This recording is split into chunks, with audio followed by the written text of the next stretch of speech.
An indigenous oil and gas servicing firm, the Global Process and Pipeline Service Limited, has officially commissioned its head office and operational base in Port Harcourt, the River State capital. Key players in the oil and gas industry who graced the event poured accolades on the leadership of the company for its tenacity in the challenging environment.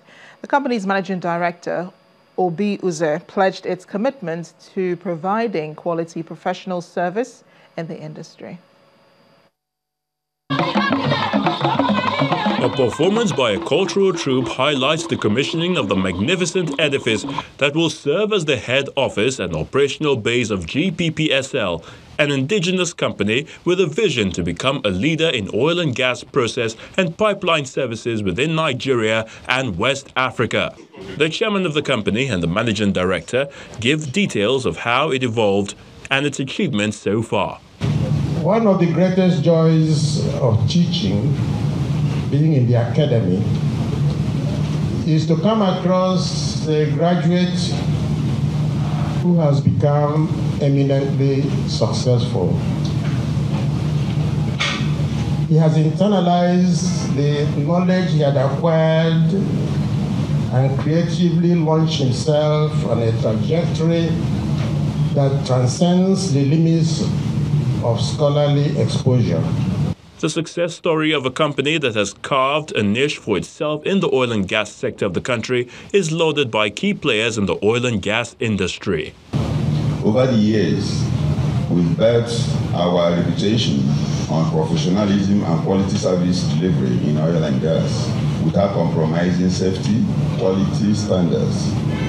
We've continued to provide value, reliability, technically effective solutions to ever-increasing clientele base.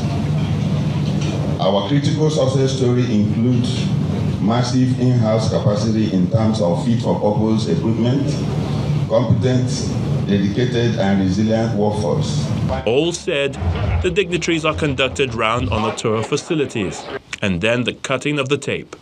Over the years, I believe this company has built its reputation on professionalism and quality service delivery in the oil and gas sector without compromising safety and quality standards, and have also continued to provide value, reliable and technical effective solutions to the ever-increasing clientele base. With the commissioning of its permanent operational base, Gppsl can now settle down to the business of delivering effective service in the competitive oil and gas sector. Malate Waterworks in Moro local government area of Kwara State was constructed 42 years ago to provide potable water for Malate community and its environs. The waterworks did not serve more than 5 years before it broke down due to non-maintenance, and the residents have been having untold hardships. Tonight, our community report will focus on the effect of the non-functioning of the waterworks and the likely solution to the problem.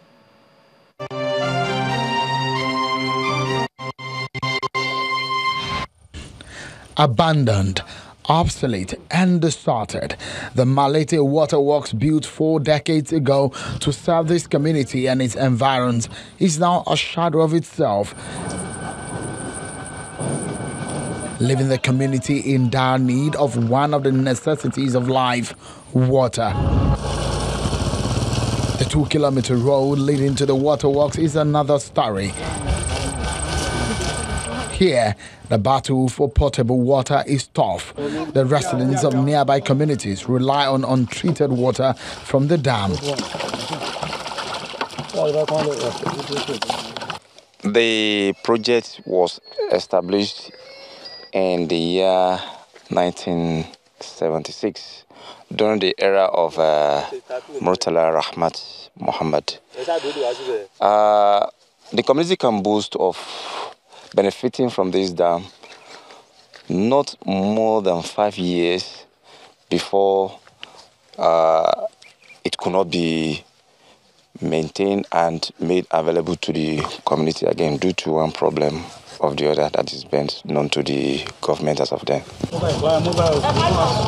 Malate residents, the options are also limited and rigorous. It is either drawing from the well or waiting patiently for their turn to get water from few available boreholes. During the dry season, the story is different. The dry season is fast approaching, so we started experiencing that situation of scarcity of water, and especially during the almost the last day of the season, dry season. In fact, there are a lot of problems, especially when the students are around.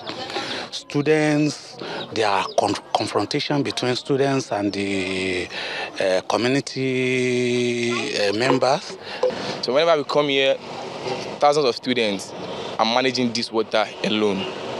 And there are several hostels in this community. It's kind of rowdy and sometimes it causes riots between students. Like I came here first, you met me here, putting their jerrycan or keg in sequential. We'd have to line up as if they are voting. It's not supposed to be so.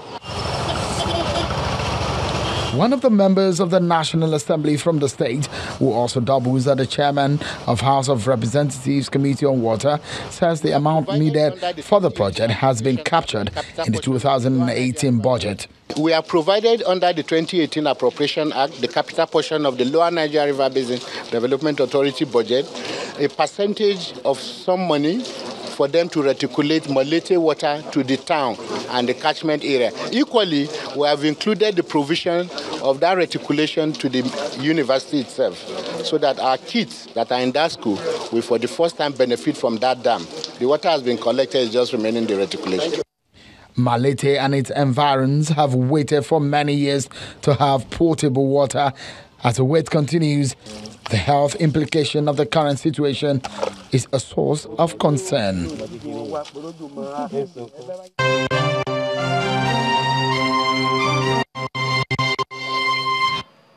The 2018 Farmers' Day celebration, which took place at the Nigerian Ajib Oil Company Green River Project Farm in Ubungane, Bayelsa State, showcased the success of Nigerian farmers and served as a pointer that if sustained investment is made in the agricultural sector, there will indeed be food for all in the country.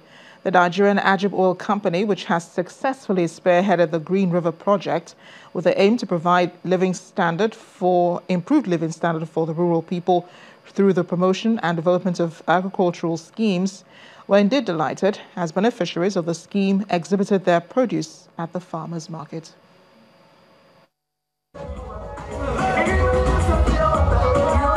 It's the 2018 Farmers' Day celebration and also the season of harvest for many youth who are proud to be identified as farmers. The celebration of the 2018 Farmers' Day begins with a performance by members of the Bayelsa State Arts and Culture Troupe. These motorbikes, industrial dryers, generators, refrigerators, wheelbarrows, bags of fertilizer, and farming equipment will be distributed to the farmers to aid their farming in the next planting season. I see that a little seed we sowed 31 years ago has grown into a program that brings to all the stakeholders an atmosphere of friendship and celebration. This is a testament that the objective of establishing a scheme to introduce and expose our communities to the modern techniques of farming has been achieved, and thanks to all, thanks to the farmers. Just 2018 we have formation activities for 180 youth, and we are expecting to double for 2019. The general manager of Nigerian Ajib Oil Company, Port Harcourt, promises the program will be expanded to accommodate other states. We are happy of this program. It's running for 30 years and we are really willing this program will continue other 30 years and more and expand to most of the farmers. We want Ajib to look closely into how to assist us overcome flooding in the next farming season. For the Deputy Governor of Bayelsa State, he's more interested in the sustainability of the Green River Project, which he believes holds enormous promise. I want to urge Ajib not to think of ending this project because some of the effects of these projects are intangible. Most of us cannot stay here to quantify, but they are there. The NAOC Green River project has for the past 31 years served as a tool for sustainable development and food sufficiency, with Bayelsa, Rivers, Delta, and Imo states as participating states.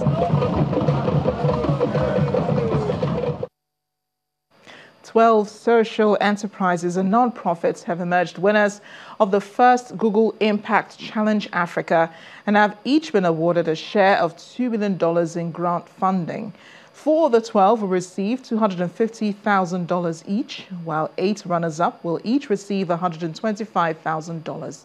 The funding will be allocated in tranches as the winners reach a set of predefined milestones. Our technology correspondent, Victor Matthias, reports.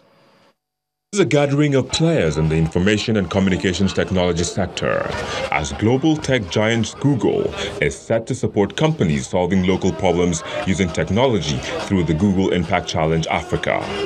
The challenge, a competition to find the most innovative African nonprofits and social enterprises, opened in May with more than 5,000 entries. 2018. The guest of honor and wife of the Vice President, Mrs. Dolakbo Osinbajo, then salutes the applicants, the judges, and the organizers. I congratulate the judges for a job well done. I congratulate also the finalists.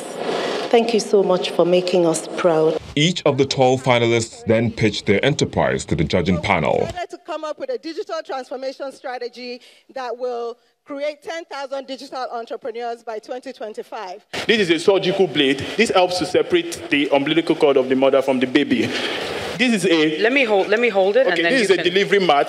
This is what you place on the floor. I can tell you in rural areas they use sack. They use dirty things to have deliveries, and which causes infection. This is what you can lay on the ground. Done with the pitches, it's decision time. And the winner is Help Mom Nigeria. Help Mom Nigeria.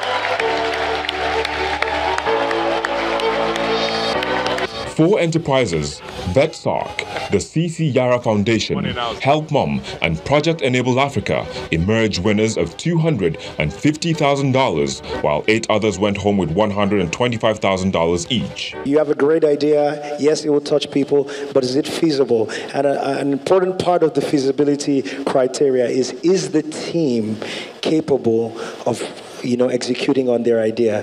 And this is also very important to us, a community impact. Today what we're trying to do is to reduce poverty, but much more importantly to make sure that everybody can live their dream irrespective of their disabilities. Organizers of the challenge say all is in place to ensure judicious use of the funds. We're going to remain supportive to them as well and hold them to some of the deliverables that they talked about.